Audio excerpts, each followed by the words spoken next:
Hello and welcome to July 29th, where we're reading Nehemiah 8 through 10. Now, these chapters are all about reconnecting Israel with God. We've rebuilt the temple. We read about that in Ezra, especially Ezra chapter 6. They've got the temple in place so they can sacrifice and be with God. That's one aspect of it. They've just finished the wall of Jerusalem in Nehemiah chapter 6.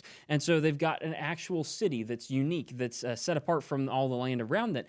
They've got these trappings of blessings of God, but they haven't actually connected with God himself yet. And so in Nehemiah chapter 8, if you want a further breakdown of what each of these chapters has to offer, Nehemiah chapter 8 goes ahead and starts with the reconnection process. How do you reconnect with God? Well, God has told you how.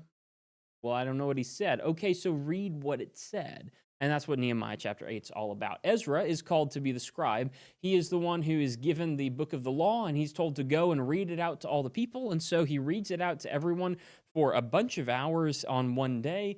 And these people are joyous about it. They're also sorrowful about all their sin. They realize all of the problems, and so they commit themselves to fixing everything. Of course, in chapter 8, the whole situation is a joyous one. It's a joyous occasion, reminding themselves of who God is and that they can be close to who God is.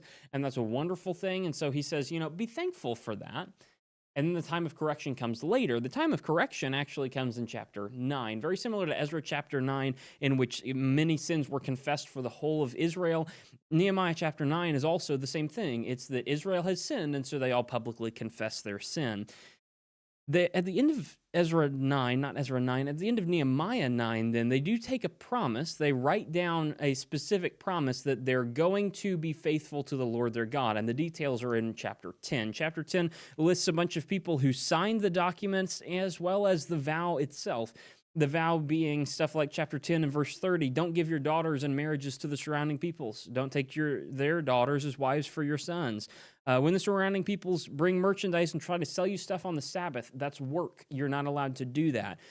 Don't buy anything on the Sabbath day. And so different regulations that they have violated, regulations that God had told them a long time ago, and they've consistently violated them.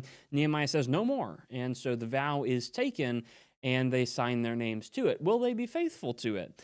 That's a question that's going to have to wait for the next couple of days, where we're going to read through the end of Nehemiah. So I'll see you tomorrow.